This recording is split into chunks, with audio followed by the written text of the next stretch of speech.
Russia slows down. Ukraine prepares for the counter-offensive. The Russian invasion of Ukraine by Kings in General.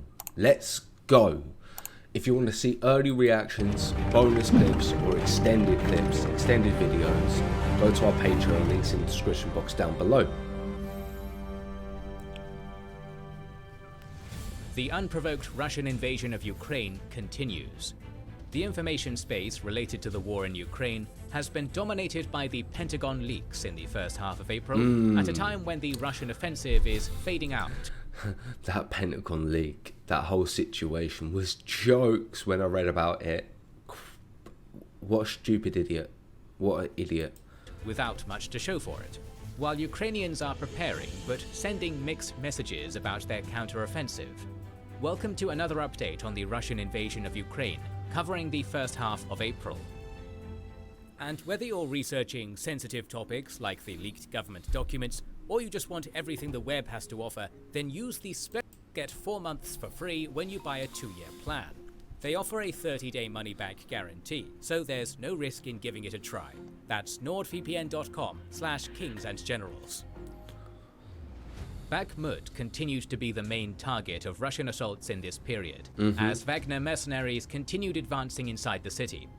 By April 2nd, they took control of the city's destroyed administration building. By April 14th, Wagner reached the main train station of Bakhmut. As of April 15th, Russia controls some 80% of all Bakhmut, as the Ukrainian defenders have been pushed out towards the city's west. I'm surprised they're still holding it. The 106th Air Assault Division expanded Russian control around the MO3 highway towards Couteroffesive. This proves the claim of Prigozhin that the sole focus of Wagner in the Bakhmut section is the city itself, while the regular Russian army units, including its airborne forces, have been deployed to solidify the flanks around the city as a potential insurance against the Ukrainian counter-offensive. Fair. On April 5th, Zelensky stated that the Ukrainian defenders would be ordered to withdraw from the city if there was a risk of their encirclement. According to the Pentagon leaks, which we will discuss in detail in the future, this almost happened on February 25th. At the time, the chief of the Ukrainian military intelligence, Kirilo Budinov, assessed the Ukrainian situation in Bakhmut as catastrophic, as Russian forces were closing in on the TO504 highway, the only supply line controlled by the Ukrainian army. It seems like the Ukrainians have been able to push the Russian army slightly away from the TO504 highway to stabilize the situation, but this supply line still remains under fire control of the Russian army. In comparison with Bakhmut, the Russian advance around Avdiivka has been negligible. The Really? They weren't able to capitalize on it? Brigade's I'm capture surprised of about that. Novobakhmutivka, north of Avdiivka, was confirmed in this period. By April 9th, they advanced westward and took a portion of the H20 highway under their control. The Ukrainian 71st Jaeger Brigade conducted a minor counter-offensive on April 5th and liberated areas northwest of Novoselivka. Alright. There has been some criticism by the Russian military bloggers of the usual human wave tactics, or meat assaults as they are calling them, used by the Russian army, now in Avdiivka. But that is not news at this point. No, that's just how the Russian army has also achieved minor progress on the North Luhansk front. Regime On April 5th, the Russians gained some ground towards Torska. On April 7th, the 144th Motorized Division recaptured several positions between Novoselivska and Kuzymivka. Okay. On April 14th, the Ukrainian 81st Airmobile Brigade lost some ground to the Russian Bars battalions southeast of Bilohorivka. Russia has been attacking on the North Luhansk front since February, but despite minor gains, they have not reached any of their objectives, including capturing Liman and destroying the Ukrainian bridgehead on the eastern bank of the River Oskil. Not being able to turn around the situation on the battlefield during this offensive, while losing more of its offensive potential, will be a major problem for Russia. To the point that Russia, which has long been perceived to have an unending reserve of tanks, has started deploying the Stalin-era T-54-55 tanks, along with losing more men. The Russian government is currently enacting measures to ensure a continuous flow of cannon fodder to the battlefield in Ukraine. Head what's of the manpower prisoners' issues? rights organization, Russia Behind Bars, Olga Romanova, So they claimed could on get more April 8th that the Russian army is signing 18-month contracts with inmates willing to join the army. On April 11th, the Russian Duma adopted a law to increase the effectiveness of the military draft. According to this new legislation, the draft summons will now be sent digitally, while all eligible people will be included in the digital register. Summoned citizens are banned from leaving the country. Failure to report to military conscription offices within 20 days of a summon leads to a cancellation of driver's license, blocking of bank accounts, loss of state benefits, and other problems, including losing property rights. Holy shit. This may indicate that Putin is preparing for another round of mobilization. Before the elections. Realistically speaking, mobilization is the only major tool of escalation that Putin still possesses, outside of the use of tactical nukes, which is extremely unlikely. While the ongoing Russian offensive indicates that poorly trained Mobiks are not an effective offensive force, they can still be useful for defensive action if the Russian command accepts Prigozhin's advice.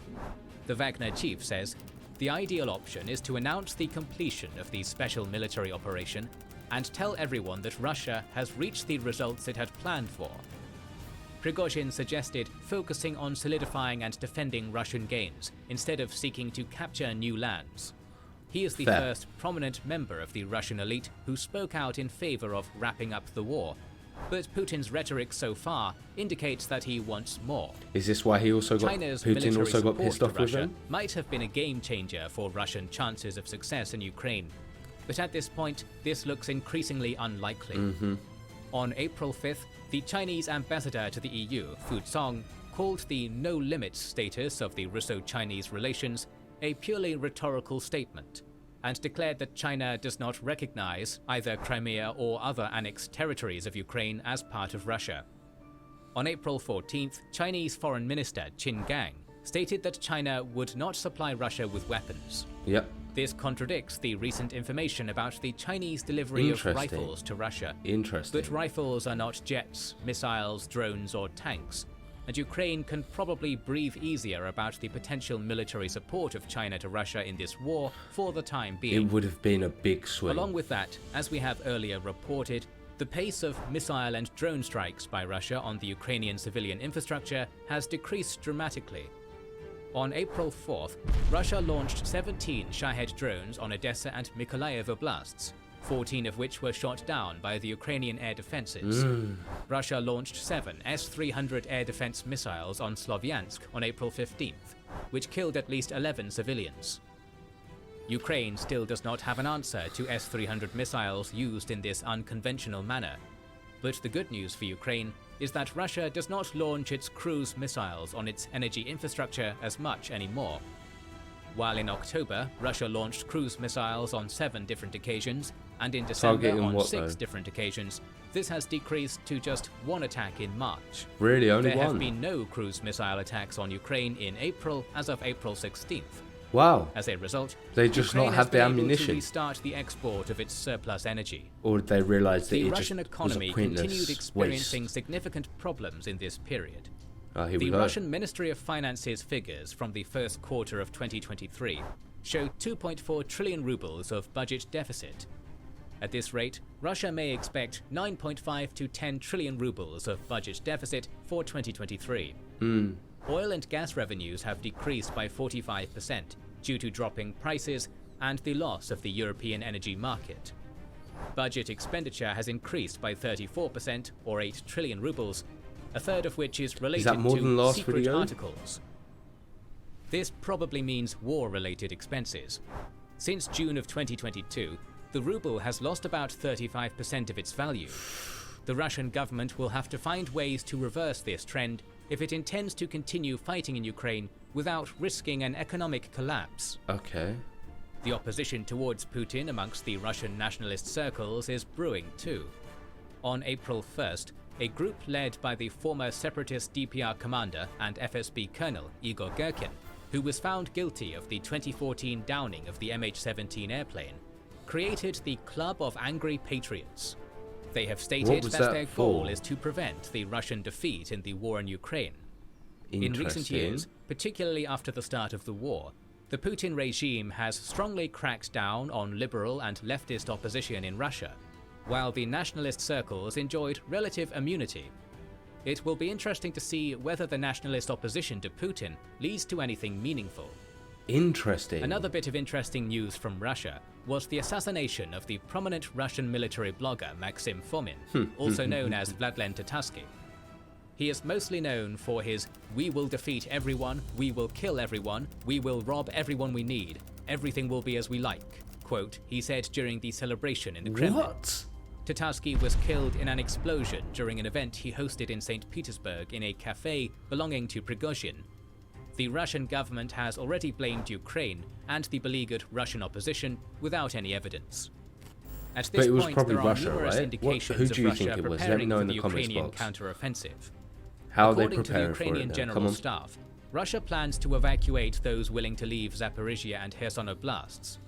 They are also building fortifications along the front, including Crimea, particularly in the Zaporizhia Oblast. Satellite images show a 70-kilometer-long trench there. The Ukrainian army officials claim that Russia has... I see you. You haven't liked the video yet. Why not? Go on. Go like it. While you're at it, you know you want to subscribe. And if you want to go to our social medias, all the links you need are in the description box down below. And you might as well head over to our Patreon as well, where you can get extra bonus content if you're enjoying this. That link's in the description box down below. But we'll get straight back into the video. Love you guys. And 13 battalion tactical groups in the Zaporizhia Oblast, which means there are at least 56,000 and possibly as many as 113,000 Russian soldiers to defend this area. The fact that Ukraine has made several HIMARS strikes on the Russian military infrastructure in Melitopol and other areas of the Zaporizhia Oblast in this period may also indicate that they intend to counterattack in this section, as expected. According to Ukrainian officials, the Ukrainian army has already created 8 brigades of the Assault Guard to participate in this counteroffensive.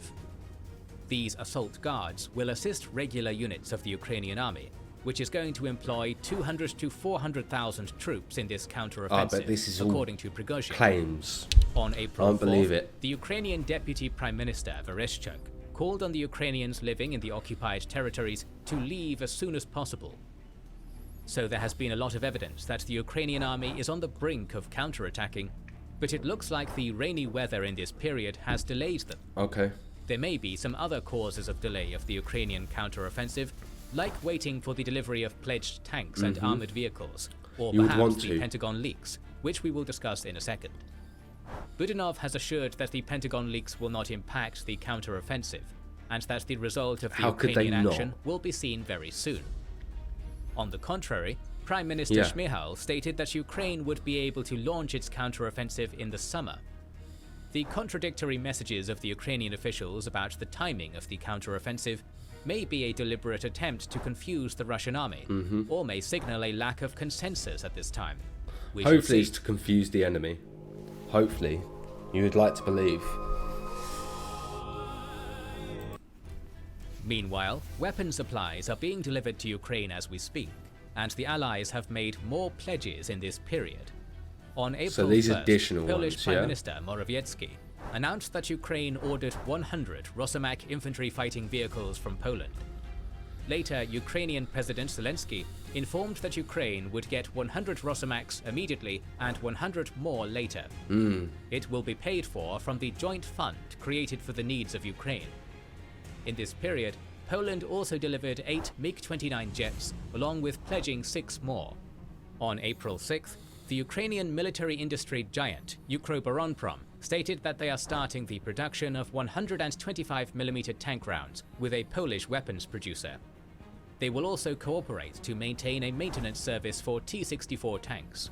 Interesting. On April 3rd, it was reported that Denmark and Norway had made an agreement to send 8,000 artillery shells to Ukraine, while the Netherlands pledged 270 million euros of support, mostly for humanitarian and non-military purposes. Yeah, but where's that money going to go? On the following day, the US announced another military aid package to Ukraine worth $2.6 billion.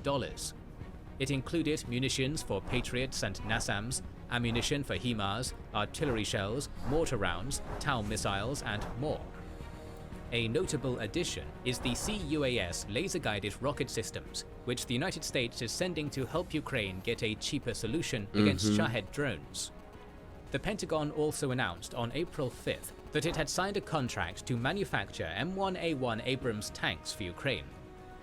On April 6th, it was reported that Germany delivered an engineering vehicle, 8 Zetros trucks, 6 recon UAVs, and rounds for automatic grenade launchers. Czechia also pledged €30 million worth of military aid to Ukraine, while Denmark promised 100 Leopard 1A5 tanks.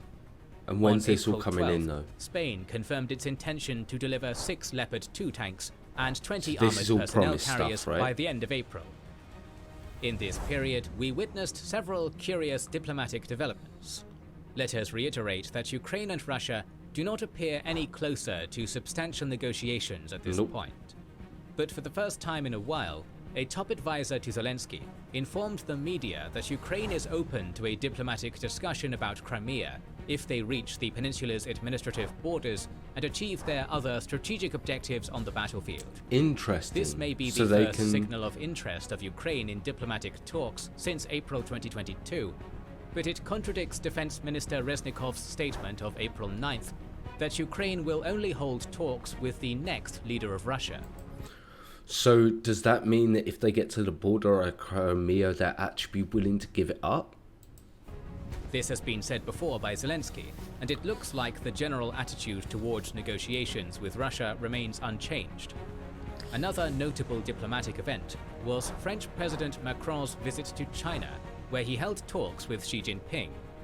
We're not going to talk about Macron's statements about Europe's autonomy vis-à-vis the United States, since this is not our topic. We will stick to the war in Ukraine, regarding which both leaders made important statements. Okay. Xi Jinping talked about the inadmissibility of using nuclear weapons and China's interest in a political solution to the war, while Macron called on Xi to bring Russia to its senses. Yeah. This meeting demonstrates that have a China bit of intends to opposition. continue on the path of a neutral actor with regard to the war in Ukraine, while France seeks to act as an independent player and not just another member of the Western coalition. Now let's talk about the leaks. Throughout April, several images claimed to be classified documents from the Pentagon was were leaked. nuts. Most of This them was were about the nuts. war in Ukraine. We will have a video specifically dedicated to the Pentagon leaks soon. For now, we will briefly talk about looking their forward to immediate seeing impact that on the video. war in Ukraine. The immediate reaction of Russia was that this was an American disinformation campaign. The immediate reaction of Ukraine was that this was a Russian disinformation campaign.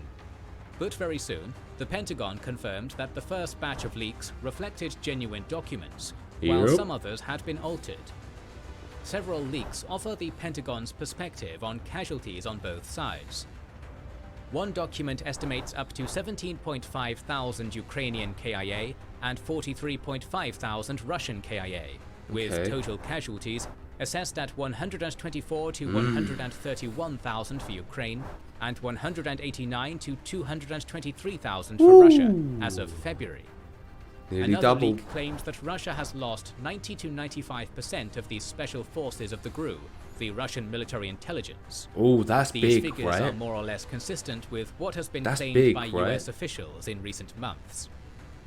Interestingly, another document on the casualties soon emerged on the web, which looks like a poorly photoshopped version of the one we just talked about, and claims that up to 71.5 thousand Ukrainians have been killed during the war. But that's a false claim. Another document indicates that Russia enjoys a manpower advantage on the Kherson, Zaporizhia and North Luhansk fronts, while in the Bakhmut section there is parity between the sides. Okay. These figures probably do not account for Ukrainian reserves in the rear, including those being prepared for the counteroffensive. Otherwise, it is impossible to explain this manpower disparity. The Pentagon leaks provide information about the weapon situation of Ukraine as well. Alright, For how instance, so? it is reported that JDAM guidance kits effectively strike targets with precision, but are somewhat vulnerable to Russian electronic warfare tools. The Ukrainians are advised to destroy those tools with artillery prior to using JDAM. Another report is about the depletion of S-300 air defense missiles by Ukraine. According to the So they're gonna document run out of dated missiles February by 23rd, May. Ukraine will run out of S-300 air defense missiles by May 2nd if they continue using it at the same rate. Buk air defense system missiles may run out by mid-April. There are several interesting leaks about the diplomatic aspect of the war in Ukraine, particularly attempts by Russia to purchase weapons from abroad. Yeah. According to one of the leaks, the Egyptian President El-Sisi agreed to produce up to 40,000 rockets to be covertly delivered to Russia. Egypt has since refuted this claim and reiterated its non-involvement in the conflict. A US government official, speaking anonymously, confirmed that they were not aware of the execution of this plan. Another leaked document states that China approved the supply of weapons to Russia early in 2023.